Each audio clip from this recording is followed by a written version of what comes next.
Assalamualaikum dan salam sejahtera kepada semua murid-murid, khususnya murid-murid tahun 3 cikgu.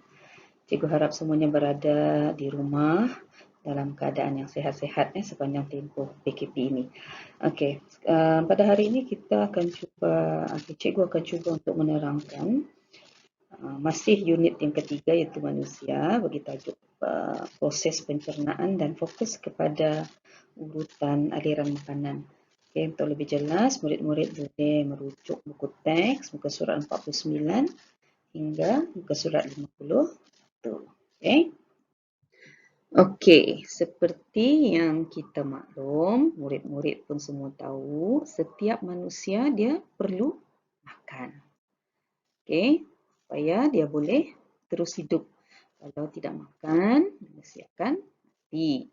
Jadi sebenarnya makanan yang dimakan itu dia membekalkan nutrien kepada badan. Apa itu nutrien? Nutrien adalah zat makanan yang terdapat dalam makanan yang diperlukan oleh badan manusia untuk membesar dan kekal sihat. Okey, sekarang kita lihat pula apa maksud pencernaan. Pencernaan bermaksud proses menghancurkan makanan kepada cebisan lebih kecil supaya nutrien daripada makanan boleh diserap oleh badan. Ini yang dimaksudkan sebagai proses pencernaan. Okey, sekarang kita lihat buku teks muka surat 49. Okey, tengok di sini. Bagaimanakah makanan dihancurkan di dalam mulut? Kita lihat situasi di sini. Okay, pada satu petang di rumah Rani. Sedapnya, macam mana biskut yang keras ini boleh lembut dan dapat saya telan? Saya dihancurkan oleh gigi, lidah dan air liur menjadi cebisan yang lebih kecil supaya lembut dan mudah ditelan. Nah, itu cara dia. Okay. Bila kita makan makanan, masuk ke dalam mulut, gigi, lidah dan juga air liur ini akan menjadikan makanan-makanan ini lembut dan juga mudah ditelan. Baik, sekarang kita lihat pula urutan aliran makanan. Okay. Sebenarnya makanan yang dimakan dia akan melalui beberapa bahagian badan. Pertama bahagian mulut, kemudian kedua esofagus, ketiga perut, keempat usus dan terakhir akan bergerak ke bahagian dubur. Okey, sekarang cuba lihat muka surat 50 ini. Okey, perhatikan gajah di bawah. Okey, dan juga lirik lagu proses pencernaan ini. Lepas ini murid-murid boleh nyanyi, okey, ikut irama anak itik tokwi. Okey, cuba tengok rangkap yang pertama di sini. Mula pencernaan dari dalam mulut, guna gigi, lidah dan air liur. Okey, bermula di sini. Okey, bila kita makan, makanan akan masuk di bahagian mulut. Okey, dan makanan ini akan dihancurkan oleh gigi, lidah dan juga air liur. Dia jadi lembut dan mudah ditelan. Okey, cuba lihat rangkap yang kedua di sini.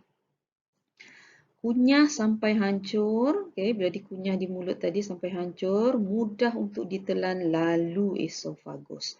Okey, makanan tadi yang sudah dikunyah, bila kita telan dia akan lalu di bahagian kedua, iaitu esofagus. Okey, daripada esofagus dia akan terus sampai ke bahagian yang ketiga. Apa dia? Perut. Okey, dari mulut, esofagus sampai di perut. Okay, kemudian tengok rangkap ini lagi. Daripada perut masuk pula ke usus. Dan makanan yang tak tercerna akan keluar melalui dubur. Okey, dari perut ini, makanan akan melalui usus. Okey, kemudian ada sisa-sisa makanan yang tidak tercerna akan disingkirkan melalui dubur.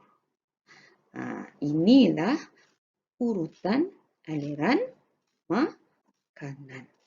Makanan akan melalui beberapa bahagian badan, bermula daripada mulut, esofagus, perut, usus, dan yang kelima, dubur. Okey.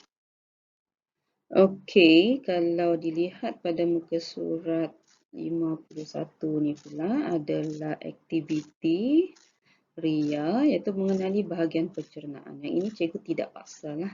Kalau ada bahan, kalau ada bahan boleh buat. Kalau tak ada bahan, tak perlu buat. Cikgu faham juga sekarang kita berada dalam tempoh PKP. Jadi kalau ada bahan buat, kalau tak perlu buat. Tetapi untuk tugasan pula, cikgu akan share dalam grup WhatsApp kelas. Macam biasalah ada dua, satu latihan bertulis, satu lagi latihan tambahan. Yang bertulis ni kalau boleh semua kena jawab lah. Bila dah siap boleh send pada cikgu. Untuk cikgu semak. Dan untuk latihan kedua iaitu ulang kaji interaktif ni, bagi murid-murid yang ada akses internet boleh buat sebagai latihan tambahan. Jadi itu saja daripada cikgu untuk kali ini. InsyaAllah kita akan jumpa lagi untuk akan datang. Bye-bye.